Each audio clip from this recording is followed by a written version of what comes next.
Caramel. Caramel.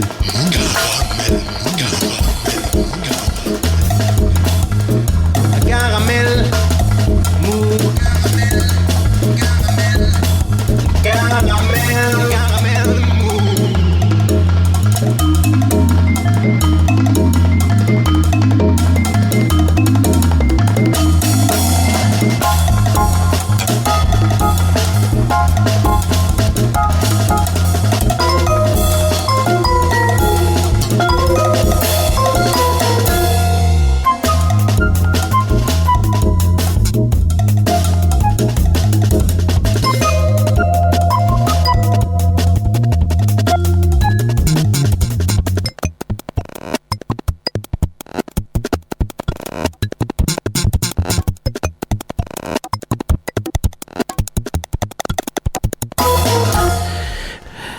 La semaine dernière, je vous racontais des histoires de sous-traitance. La sous-traitance, c'est une des dernières inventions que les entreprises, quelles qu'elles soient, ont trouvées pour faire des économies. Et la semaine dernière, je vous racontais comment dans le secteur de la santé, cette pratique consistant à donner à d'autres la réalisation de services jusque-là effectués en interne permettait à des hôpitaux, cliniques, EHPAD et autres établissements médico-sociaux de faire des économies en sortant de la masse salariale les agents jusque-là affectés à ces tâches, qu'ils soient de nettoyage, qu'elles soient de nettoyage ou de cuisine. Ces nouveaux salariés affectés à ces travaux n'ayant bien entendu de leur côté ni les mêmes salaires, ni les mêmes conventions collectives, ni les mêmes conditions de travail que les anciens agents effectuant ce travail. L'ensemble tirant bien entendu vers le bas, il faut bien faire des économies. C'est ce que dénoncent depuis mercredi dernier et leur entrée en grève illimitée les salariés de Transdev Ouest Occitanie, cette entreprise de transport sous-traitant pour Tisséo, transport scolaire et urbain dans l'agglomération de Muret. Outre de meilleures rémunérations à l'image de celles que leurs compagnons de jeu salariés eux par Tisséo, ils demandent également de meilleures conditions de travail et leur affiliation à la convention collective du transport urbain qui reflèterait, disent-ils, plus justement leur situation de travail. Seulement, cela voudrait dire que l'employeur devrait casser son petit cochon rose. Et de cela, il n'est absolument pas question. Ça n'est pas dans l'air du temps. Transdev Occitanie, société employant 470 salariés sur plusieurs sites, Muret, Hérault, Ariège, une nationale Transdev société œuvrant également dans la région parisienne. Cette société est l'une des 5 sous-traitants que Tisséo emploie et cette société assure 25 lignes pour la régie des transports toulousains, dont la navette du centre-ville et puis 16 lignes donc du Muretin Agglo. Face à ce mouvement de grève, Tisséo dit ne pas vouloir s'immiscer dans la politique sociale de ses sous-traitants. La sous-traitance a aussi cet avantage, c'est d'acheter la tranquillité sociale pour l'entreprise qui justement sous-traite. N'empêche, la Fédération nationale des chauffeurs routiers, la FNCR, initiatrice avec la CGT des transports de ce mouvement de grève avec filtrage à l'entrée du dépôt de Muret, n'en démord pas. Nos conducteurs, expliquent Rose-Marie Gomez da Silva, déléguée syndicale FNCR, font le même travail que ceux de Tisséo, la même pénibilité, les mêmes fonctions, mais ne sont pas reconnus par la convention collective urbaine et n'ont pas les mêmes avantages ni les mêmes salaires. De plus, fait-elle remarquer, les conditions de travail se dégradent. Beaucoup de salariés sont embauchés sur des contrats courts, des temps partiels et ont largement subi la baisse des besoins de transport vers l'aéroport, vers les usines Airbus ou alors vers les collèges ou encore dans le tourisme, cette baisse des transports liée à la crise du Covid. Et puis pour pouvoir garder ces contrats et donc proposer un projet de sous-traitance le moins cher possible, Transdev Transport a une curieuse façon de compter le temps de travail. Exemple, avec la rémunération de ce que l'on appelle les temps de coupure. Ces temps passés entre deux transports, soit au dépôt, soit dans un bus à un terminus. Ils ne sont plus payés à 100% à partir de 7 minutes et ne sont pas compter sur le temps de travail. Ils sont de plus indemnisés à 50% si cette coupure est faite à l'extérieur du dépôt, pas indemnisés du tout si cette coupure est faite dans le dépôt. Un méli-mélo incompréhensible qui se reflète sur la fiche de paye, mais aussi sur le comptage des heures de travail. Enfin voilà, c'est pour toutes ces raisons que les employés de ce sous-traitant de Tisséo se sont mis en grève illimitée du côté de Muret. Ça s'est passé mercredi matin avec occupation du dépôt et donc filtrage des bus en partance de ce dépôt. Le but du jeu étant soit de les stopper, soit de les retarder le plus possible, effectivement avec des conséquences sur le transport scolaire, mais aussi sur le service de transport du côté de Muret. Pour le moment, la direction n'entend pas entamer des négociations. On verra jusqu'à quand cette épreuve de force va durer. Salut les filles, c'est Joe Kangourou pour un nouvel épisode de Caramel Mou, saison 33, réalisé ce soir par Marc Lazaro. On parle ce soir du prochain festival Détour de Chant qui commence mardi prochain, 25 janvier. On en parle avec Michèle Rivérol, la présidente de l'association Détour de Chant qui organise depuis 20 ans ce festival. On découvre ensuite le premier album de la chanteuse Amandine Bontemps. L'album s'appelle Relief. Il est sorti début décembre. Il est chaudement recommandé par la maison. On en parle donc dans une petite demi-heure, même peut-être une petite quarantaine de minutes, parce que dans un instant, Gaël Cérez, le rédacteur en chef de l'édition toulousaine du média en ligne Médiacité, nous donnera des nouvelles de la 3e ligne de métro. Mais on commence tout de suite par la nouveauté de la semaine. Il y a à Toulouse des musiciens que l'on voit partout.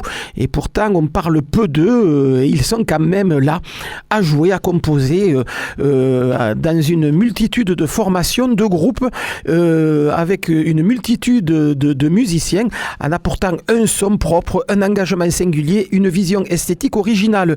Et puis un jour, ils sautent le pas et dévoilent, dans un premier album, un univers à parcourir.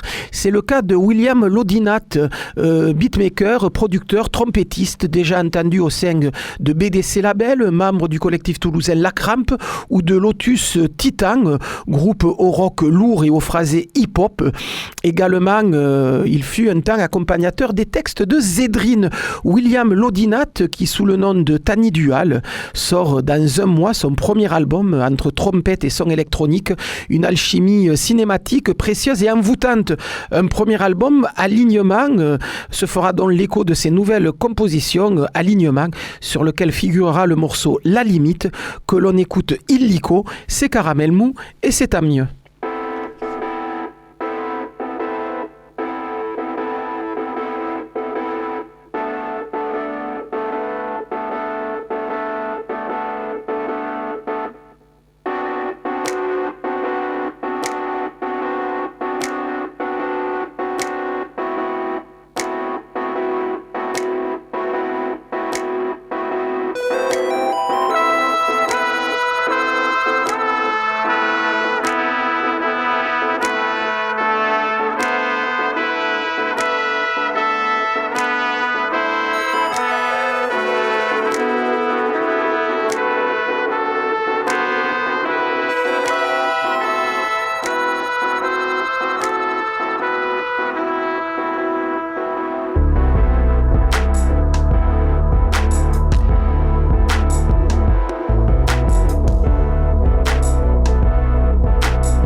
Voilà, c'était donc Tani Dual, la limite. Tani Dual, soit dit en passant, qui jouera normalement au Beers House, un bar qui s'est mis à faire des concerts depuis la rentrée de septembre, qui se trouve pas très loin du pont Montaudran au port Saint-Étienne. Donc Tani Dual qui sera samedi prochain, 28 janvier, au Beers House. Gaël Cérez, bonsoir. Bonsoir. Je le rappelle, Gaël Cérez, le rédacteur en chef de Médiacité, journal en ligne. Médiacité On a un Toulouse. grand rédacteur en chef. Voilà. Voilà, Médiacité C'est sur Toulouse. les locales de Toulouse, c'est important. Et donc, journal en ligne sur abonnement et qui vient régulièrement nous donner des nouvelles de la ville, avec aujourd'hui des nouvelles de la 3e ligne de métro qui a fait tellement parler d'elle pendant la campagne municipale. Et oui, puis celle-ci, puis la précédente, puisque c'est la principale promesse de campagne de l'actuel maire de Toulouse, quand même, depuis 2014. Donc les auditeurs de campus en ont connaissance. Un projet de 27 km qui en gros irait de Colomiers à la Beige, pour un peu le situer, de 2,7 milliards d'euros, enfin ça sera sûrement plus, mais voilà, c'est un giga projet. Le projet a été déclaré d'utilité publique en 2019, alors c'est une étape administrative importante, et là il rentre dans la dernière phase pré-chantier, on va dire, qui est l'enquête publique environnementale, où les Toulousains, les Toulousaines sont invités à donner leur avis sur ce projet pour voir si ça correspond à leurs attentes écologiques, environnementales. Alors, pour avoir un avis, il faut bien s'informer. Les plus courageux, du coup, peuvent se plonger dans les centaines de pages du document. Que l'on se procure où sur la net ? On le voit sur Internet, tout est accessible, hein, ça fait... c'est un peu lourd à télécharger, mais ça se fait. Et la commission d'enquête publique organise aussi des débats, des rencontres avec les gens qui sont intéressés. D'ailleurs, ça prend une grande table de salon remplie de gros fichiers imprimés. C'est assez impressionnant. Donc, ça demande beaucoup d'énergie. Bon, alors, ceux qui sont un peu plus flemmards, ils peuvent, aux mégalomanies, juste se contenter de cette chronique où je vais vous résumer les 2-3 sujets... sujet saillant en fait dans cette enquête. Continue comme ça, Carmel Mou va devenir bientôt d'utilité publique. Voilà, c'est ça. Ça sera nouveau. Alors, j'invente rien. Moi, je me base sur les contributions de plusieurs collectifs citoyens, notamment celui de Faiseurs de Ville, mais il y a aussi un peu sur celui de Info Action Toulouse et de Alternativa, qui ont ou vont déposer des contributions à ce projet-là. Il y a aussi les Amis de la Terre qui va déposer une contribution qui va dans le même sens, mais je n'ai pas eu le temps de la compulser. En gros, toutes disent la même chose, l'étude environnementale est pipée. Voilà. On ne peut pas trop le dire différemment. Le collectif Faiseurs de Ville a étudié donc toutes les données de cette enquête. Alors, c'est 4 ingénieurs plutôt dans l'aéro, mais 4 mecs...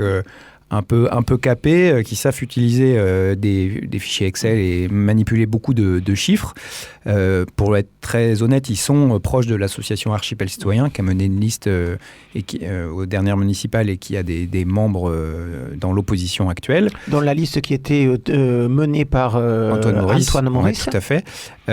Bon, voilà, c'est un collectif, ils sont indépendants, mais ils ont quand même de sacrés liens.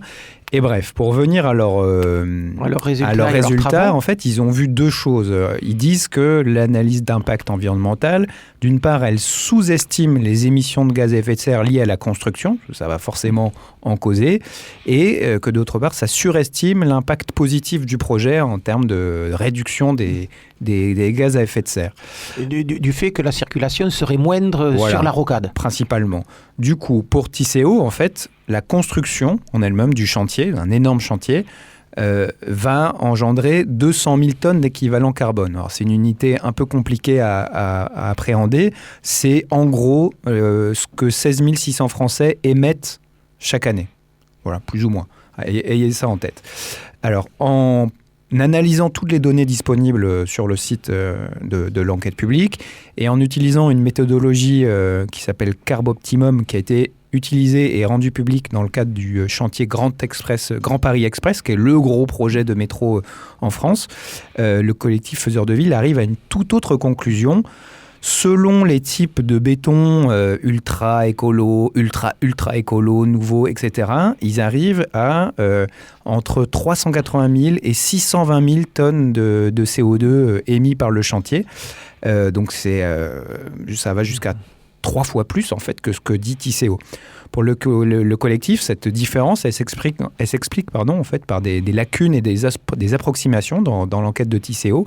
Selon eux, ils ont comparé par exemple ce que l'étude d'impact prenait en compte. Et donc, il n'y a pas les émissions de gaz à effet de serre des équipements des voies et des tunnels. Par exemple, les rails, les traverses, les câbles, tout ça, ça produit du gaz à effet de serre quand on les construit. Or, dans un métro, il y en a. Ça ne prend pas en compte le mortier de bourrage, qui est un mortier de ciment qui va être mis autour du tunnel. Ça ne prend pas en compte les rames de métro, ça ne prend pas en compte les parties aériennes du tracé, et ça ne prend pas non plus en compte les consommations des engins de chantier.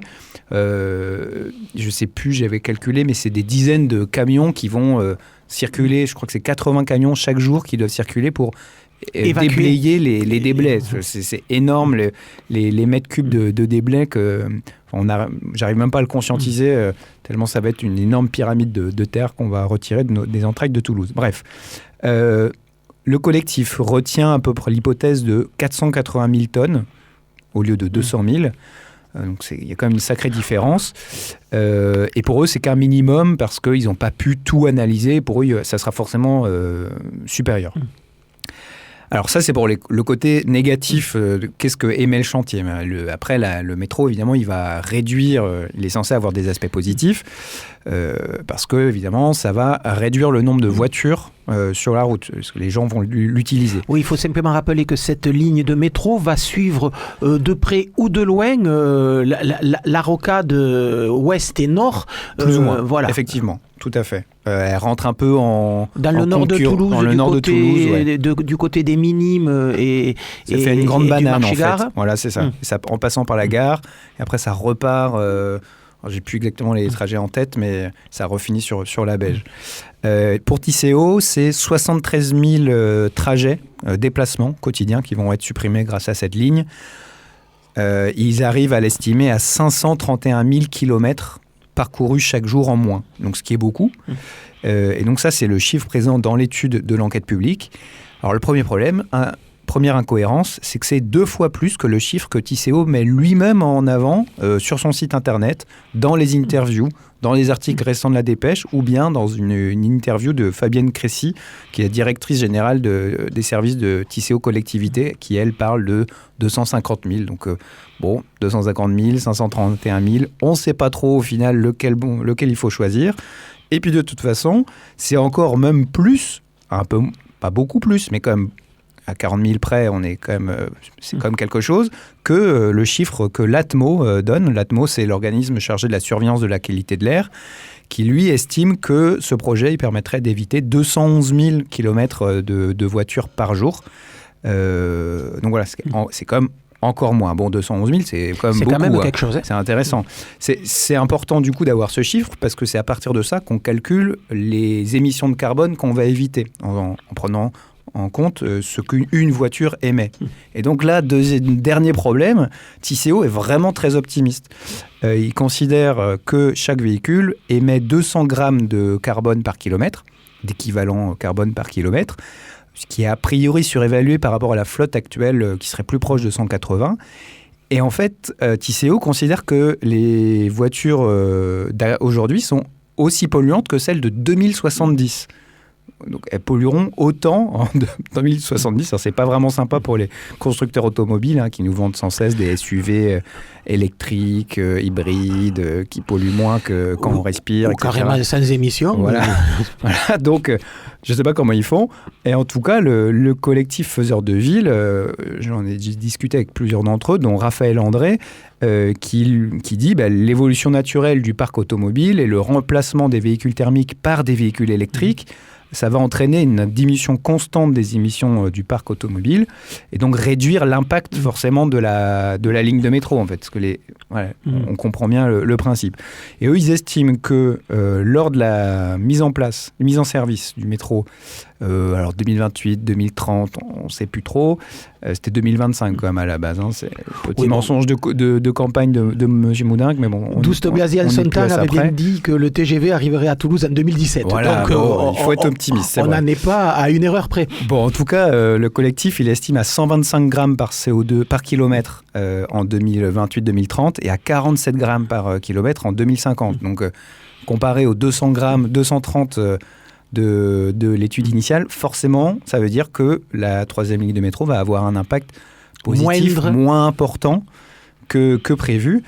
Et donc, dans tout ça, en fait, la conclusion, c'est que le bilan est trompeur, en fait, parce que dans l'étude, quand on la regarde, il est écrit que les émissions de la construction seront compensées en 5 ans. Donc, faisons-le, c'est nickel, au bout de 5 ans, donc 2035, on gagne...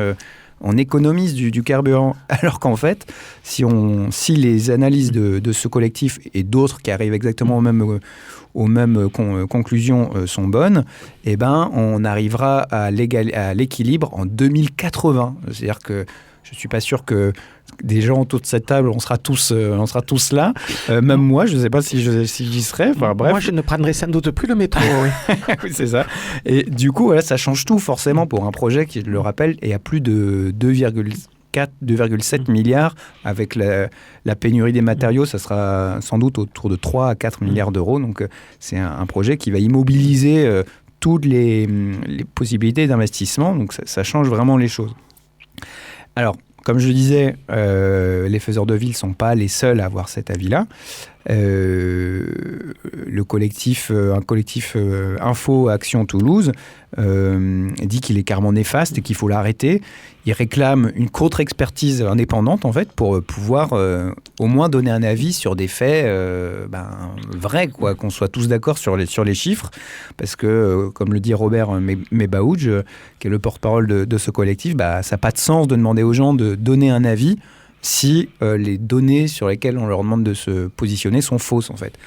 Or, les élus vont devoir donner leur avis le 8 février sur la base de ces données erronées. Donc, ça pose un peu un problème.